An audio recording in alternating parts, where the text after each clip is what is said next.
Ladies and gentlemen, please welcome to the stage retired Navy SEAL and American hero, Christopher Wyllie.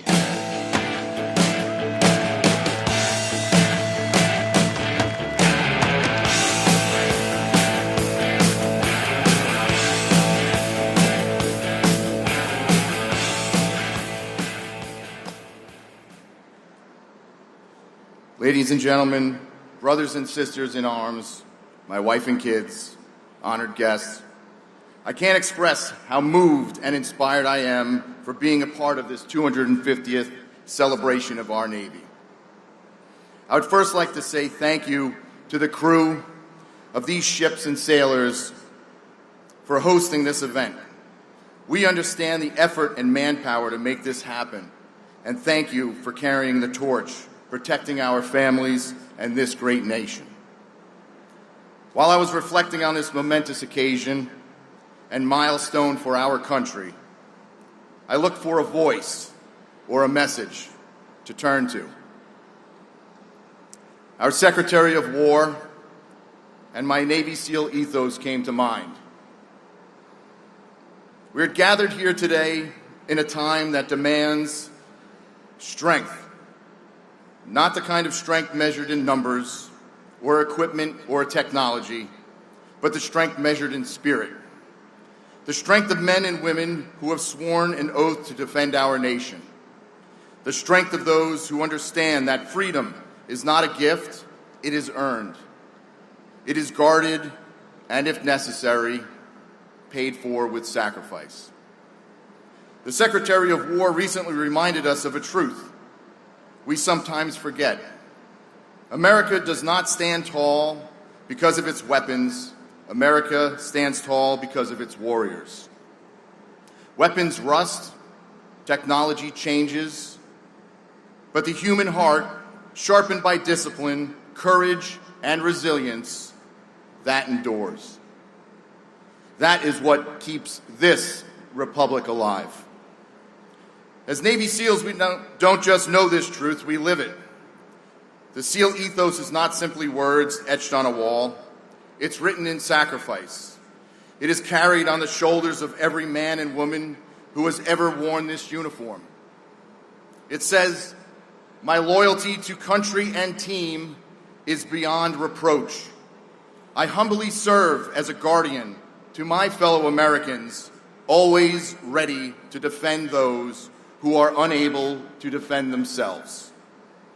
That is more than a creed, that is a covenant, a binding promise to each other, to the mission, and to the people of this nation. And it is lived not just on the battlefield, but in the quiet places when no one is watching.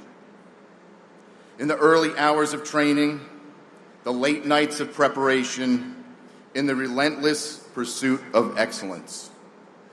That is where the ethos is forged. The Secretary's recent words echo this same call. Readiness is not a posture. Readiness is a way of life. And he's right. Readiness is not something we turn on and off. Readiness is not a box to check. Readiness is who we are every day in every choice we make. It is built in sweat, in sacrifice, and in repetition.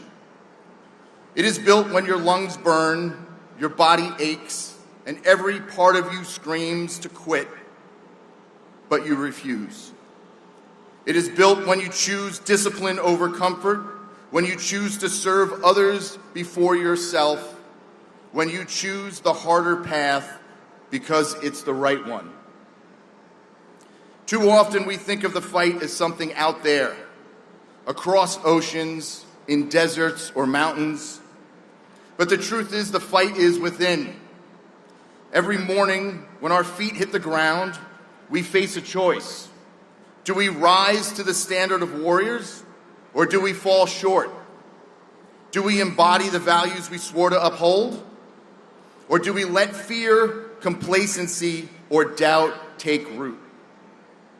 The SEAL ethos reminds us, I do not advertise the nature of my work, nor seek recognition for my actions. That means the battle is not about glory, it's about grit. It's about facing ourselves, our weakness, our excuses, and refusing to let them win. And here's the thing, not one of us does this alone. We stand because of our brothers and sisters to our left and to our right. We endure because someone else is counting on us. We push through because we know if we falter, someone else bears the cost. That's why the ethos says, I serve with honor on and off the battlefield. Because in the end, this is not just about individual strength. This is about unity, about knowing that the man or woman beside you will not quit, will not surrender, and will not let you down. And in that bond, in that unbreakable trust, we find the strength to overcome any obstacle. Our Secretary of War is not trying to make our time in the military harder. He's trying to ingrain in each and every service member that discipline in both physical and mental readiness is a lifelong lesson. I believe he is not only ensuring that our military is fierce, lethal, and ready today, he is looking toward the future to ensure that we all become leaders in our own communities as veterans. There is a simple truth that when you hang up that uniform, you become a veteran. Only those who have never raised their right hand and taken this oath of service can be called civilians. I believe our Secretary of War wants us to take the lessons learned during our service and become examples for generations to follow, to become the compass for our youth, examples to aspire to. I can tell you from experience, it is not an easy task finding purpose after the military. It took me decades to navigate emotions, frustrations, and the constant desire to serve again. Ultimately, I found what I call service after service. I realized that serving others and making my fellow veterans my focus helped me feel whole. It gave me purpose, direction, and a sense of camaraderie. I now run a Naval Special Warfare Museum in New York, named after Lieutenant Michael Murphy, a Navy SEAL who received the Medal of Honor for his actions in Afghanistan, and the movie depicted was Lone Survivor.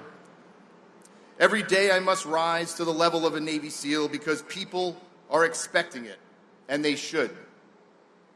Even though I am medically retired, I cannot be an out-of-shape SEAL.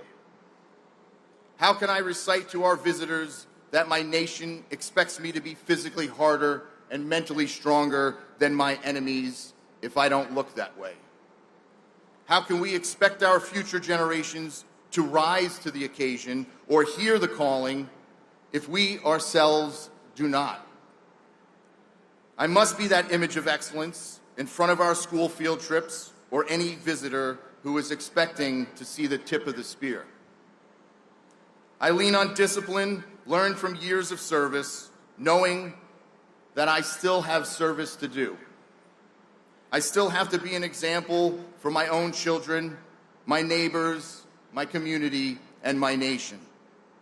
You see, our service never stops, it evolves. In today's world, resilience is everything. The challenges that we face are not short-term, they are enduring. The missions are longer, the threats are more complex, and the demands on our force and our families is heavier. Yet the expectations remain unchanged, that we will not falter, we will not retreat, and we will never quit. As the ethos concludes, the loyalty to my teammates and the mission is sacred. I will not quit, I will not fail.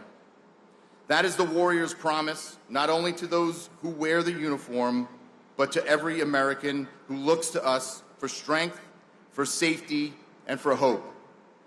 So as we stand together today, let us reaffirm what is expected of us: to embody honor, courage, loyalty, and resilience. Let us remember that every action and decision we make reflects not only on ourselves, but on the generations of warriors who came before us and those who will follow after. We are not asked to be perfect. We are asked to be relentless. We are not asked to avoid adversity.